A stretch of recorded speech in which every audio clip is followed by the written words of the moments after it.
Assalamualaikum warahmatullahi wabarakatuh. Kami dari kelompok 9 dengan materi perilaku kelompok ingin menjelaskan ke kalian. Yang pertama ada pengertian, karakteristik, tahap pembentukan, dan yang terakhir ada jenis-jenis kelompok.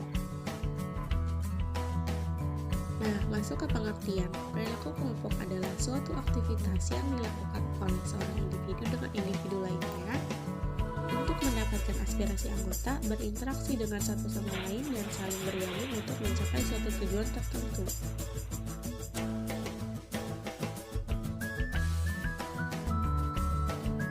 Yang kedua ada karakteristik.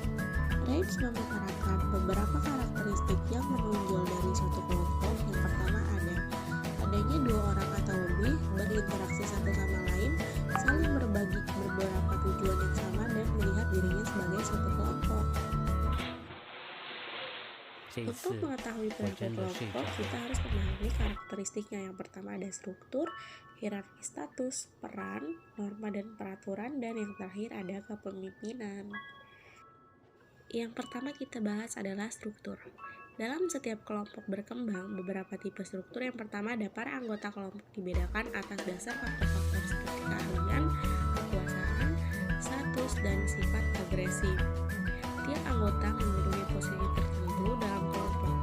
Pola hubungan antara posisi ini merupakan struktur kelompok.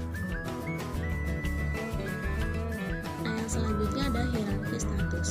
Perbedaan status memiliki pengaruh yang sangat besar atas pola dan isi komunikasi yang cenderung lebih bersifat positif daripada yang praksarai oleh orang-orang yang berstatus tinggi terhadap orang-orang yang berstatus lebih rendah.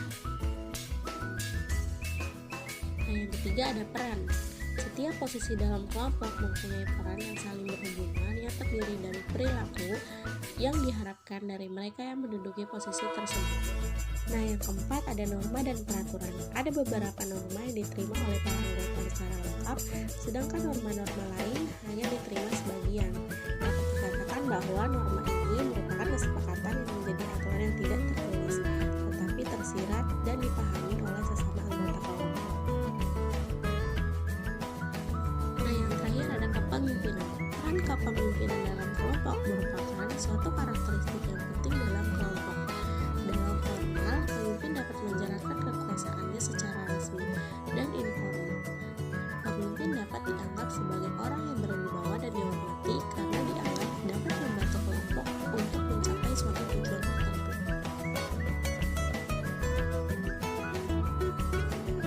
Nah, masuk ke bab yang ketiga yaitu tahapan pembentukan. Riset menunjukkan bahwa suatu kelompok terbentuk dari 5 tahapan sehingga dinamakan the 5-stage group development model. Dilakukan melalui tahapan pembentukan, konflik atau keributan, penormaan, pelaksanaan, dan penundaan. Yang pertama ada pembentukan. Tahap ini merupakan tahap awal pengembangan kelompok, di mana tindakan awal para anggota kelompok mulai menciptakan pola-pola hubungan dengan pimpinan, rekan kerja, dan norma-norma kelompok. Nah, masuk yang kedua yaitu konflik atau keributan. Pada tahap ini, anggota menerima keberadaan kelompok, tetapi menolak dan memaksa pada individualitas selanjutnya yang terjadi konflik intrakelompok yang terjadi akibat perselisihan siapa yang berhak mengontrol atau mengawasi kelompok dan apa yang harus dilakukan kelompok ini. Nah, yang selanjutnya ada penormaan. Tahap ini merupakan tahap di mana hubungan akrab mulai terjalin dan kelompok mulai menyatu. Anggota mulai mengakhiri perbedaan yang menjadi kerjasama dengan tingkat kohesivitas. Selanjutnya ada pelaksanaan. Pada tahap ini, kelompok mulai berfungsi dan menitik beratkan pada penyelesaian yang efektif tugas-tugas yang telah disetujui pada tahap normi, karena struktur sudah ditetapkan dan diterima dengan sepenuhnya. Nah, yang terakhir ada penundaan. Pada tahap ini, perhatian kelompok fokus pada penyelesaian kegiatan daripada pelaksanaan tugas. Sebagian anggota kelompok bersukacita dengan pencapaian kelompok dan sebagian yang lain bersedih karena hilangnya rasa keakraban dan persahabatan. Nah, di bab keempat ada jenis-jenis kelompok. Nah, jenis kelompok ini terbagi menjadi 3. Yang pertama primer dan sekunder, yang kedua formal dan informal, dan yang ketiga terbuka dan tertutup. Sekian presentasi atau penjelasan dari kelompok 9. Semoga ilmu ini bisa bermanfaat.